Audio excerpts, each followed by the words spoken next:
Let's talk about negative feedback. Now, negative feedback is something that a lot of people find really hard to deliver, especially, I think, in healthcare, because most of us go into healthcare practice because we want to help people, we're really positive individuals, you want to make a really great impact on people's lives.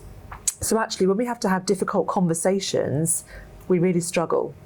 So what tools would you suggest to help us give better feedback? It's hard. I mean, just the word feedback is synonymous with having done something wrong. It is. Isn't it? Someone says, Paul, have you got a bit of feedback for you? I'd like to give you some feedback. My heart sinks and I think, I've done something wrong. It was already broken or something like that.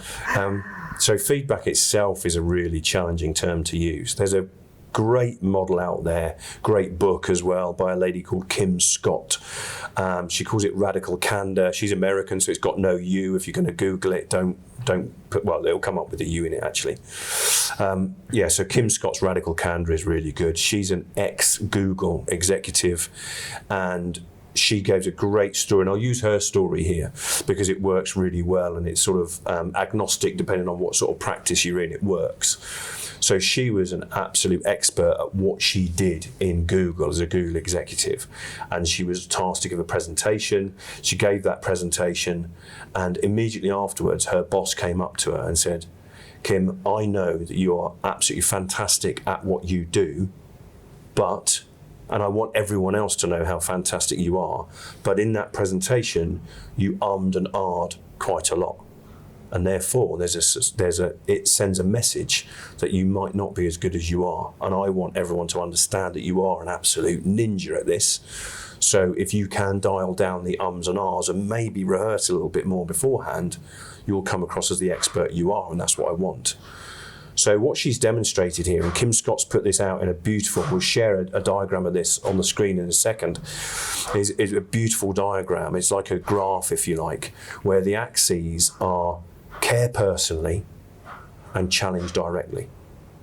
And if you can demonstrate that you are caring personally but also challenging directly, like her boss did in the example I've just given, then you are employing radical candor. So you're being radically candid. Clues in the question, isn't it?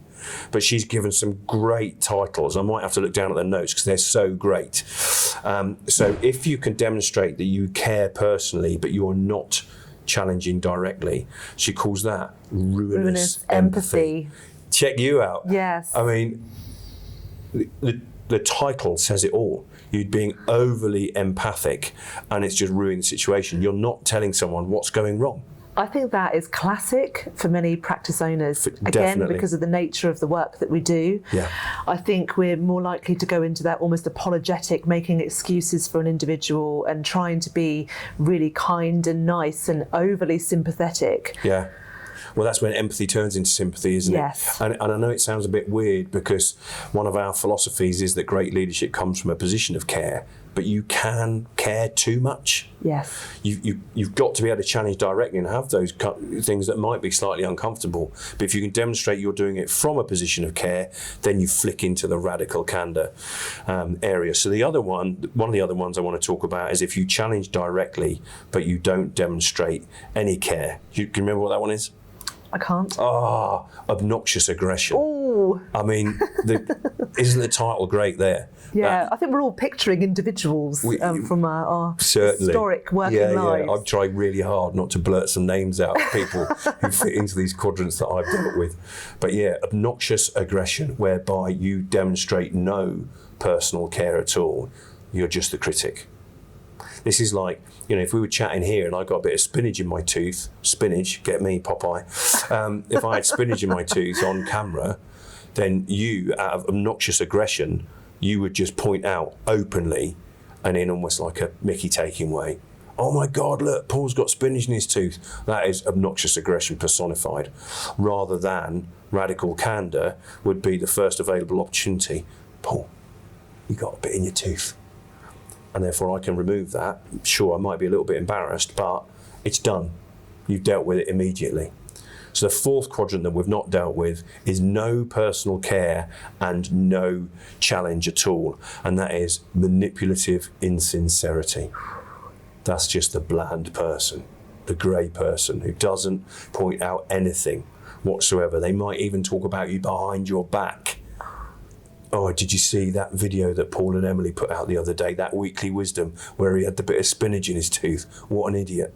They might be talking like that. And that's the manipulative insincerity. And then you go to that person, which is the consent and evade that we speak about sometimes. Oh, what did you think of it? Yeah, I thought it was great. Yeah, brilliant. Really good video.